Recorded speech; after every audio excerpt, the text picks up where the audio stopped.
Bismillahirrahmanirrahim. Assalamu alaikum. I welcome you all on behalf of Naeem's Virtual Academy. This is me, Shehla Ali Sumro, your computer teacher.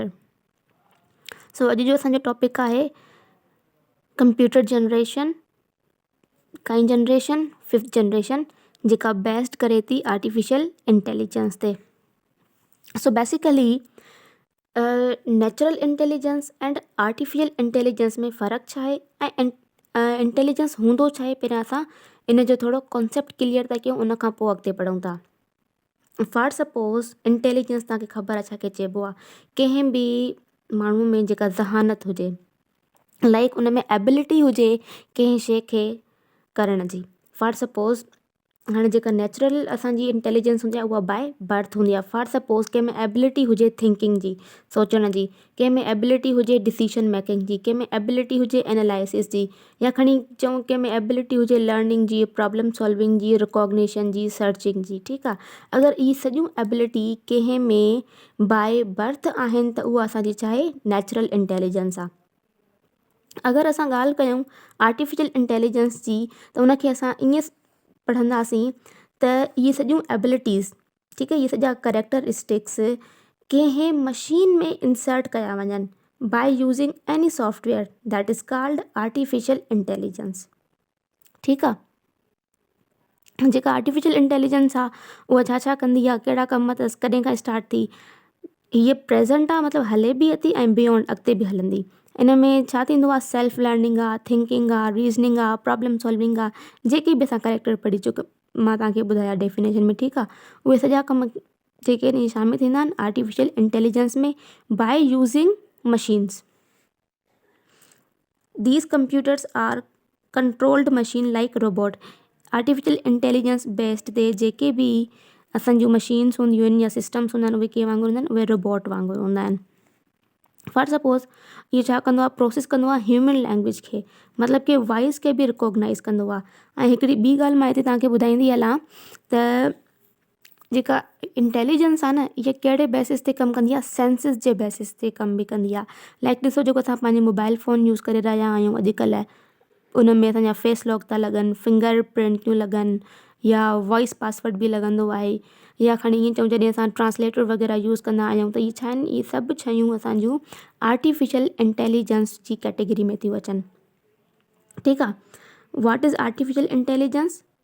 Artificial intelligence छा आहे, पहिरियां बि मां तव्हांखे ॿुधायो, मतिलबु मशीन्स खे अहिड़े क़ाबिल बणायूं असां जो हो इंटेलिजेंस जे थ्रू, मतिलबु पंहिंजी ज़हानत जे थ्रू कुझु करे सघनि. पर उहे जेके ज़हानत असां ॾियूं था न उहे मशीन खे, उहे कंहिं सॉफ्टवेयर जे थ्रू था ॾियूं. ठीकु आहे.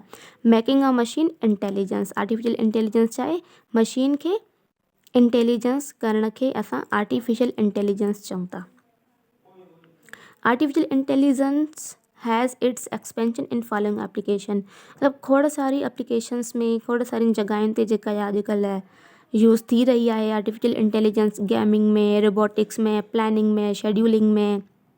उन खां अलावा तव्हां ॾिसो जेके अॼुकल्ह अहिड़ा डोर, उहे बि असांजा सिस्टम ते कमु था करनि. ऑटोमेटिक डोर्स आहिनि, मोबाइल फ़ोन्स आहिनि, टैबलेट्स आहिनि, पीसीज़ आहिनि, लैपटॉप्स आहिनि. मतिलबु जीअं जीअं असांजी आर्टिफिशियल इंटेलिजेंस इनहेंस थींदी थी वञे, तीअं तीअं जेके डिवाइसिस उहे बि मॉडिफाई थींदियूं थी वञनि. ठीकु आहे. उन खां अलावा या first programming language based on intelligence is IPL. IPL जो मां तव्हांखे एब्रीवेशन सर्च करे ॿुधायां थी. ठीकु आहे. अॻिते हलूं था त फिफ्थ जनरेशन करे इन्वेंट थी 1982 में. मेजर इन्वेंशन हिन जी कहिड़ी आहे, ULSIC, ultra large scale integration circuit. हीअ जेको अथव न एब्रीवेशन बि ईंदो अथव. ठीकु आहे. हिनखे यादि करे छॾिजो.